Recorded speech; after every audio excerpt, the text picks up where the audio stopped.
America, the land of the free, home of the brave, and apparently the birthplace of some truly epic protests. On April 5th, 2025, a wave of discontent washed over the nation as thousands upon thousands of citizens took to the streets, united under a single powerful banner. Hands off! This wasn't just some disgruntled murmur.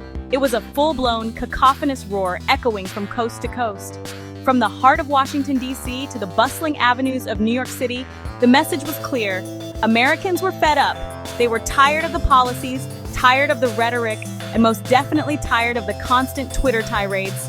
This wasn't just about politics anymore. It was personal.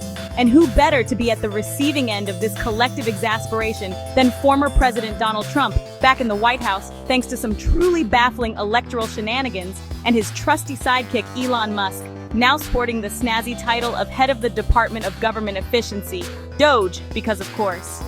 It seems the only thing efficient about this administration is its ability to provoke nationwide protests. So what exactly had the good people of America so riled up? Well, imagine a greatest hits compilation of Trump-era policies, but with a Muskian twist, and you're halfway there. We're talking drastic cuts to federal jobs, leaving hundreds of thousands unemployed, and a social security system that seems to be on life support. Immigration? Forget about it, unless you're a self-driving Tesla, in which case, welcome aboard. Healthcare? Well, let's just say the only thing affordable about it is the word affordable. And education? It seems the only thing being taught in schools these days is how to say, "Do you want fries with that?" in Mandarin. Then there's Musk, fiddling with the levers of government like a bored billionaire in a particularly destructive mood. His grand vision for America appears to involve replacing all human interaction with robots, preferably ones that run on renewable tiers of the middle class.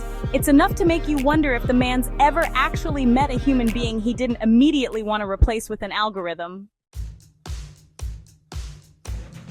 The grievances were as diverse as the nation itself, but some key issues united the masses. The gutting of federal agencies, from the IRS to the Social Security Administration, had people worried about everything from their tax returns to their retirement funds. Immigration policies seemed designed to keep families apart, while healthcare costs continued their inexorable climb, leaving many with the impossible choice between bankruptcy and, well, not getting sick.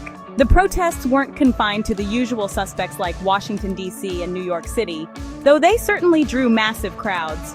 Chicago saw thousands of union members rallying against job losses, while cities like Cleveland, Philadelphia, and Lansing experienced unprecedented turnouts. From the liberal enclaves of Boston and Portland to the heartland of America, the message was clear.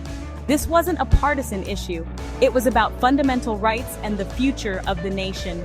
Among the sea of voices, some rose above the din.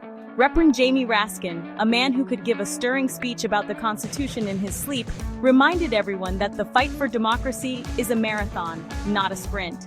Kelly Robinson, the always inspiring president of the Human Rights Campaign, called out the administration's blatant disregard for marginalized communities, while Ezra Levin, co-founder of Indivisible, reminded everyone that the only way to fight back against a rigged system is to fight back together.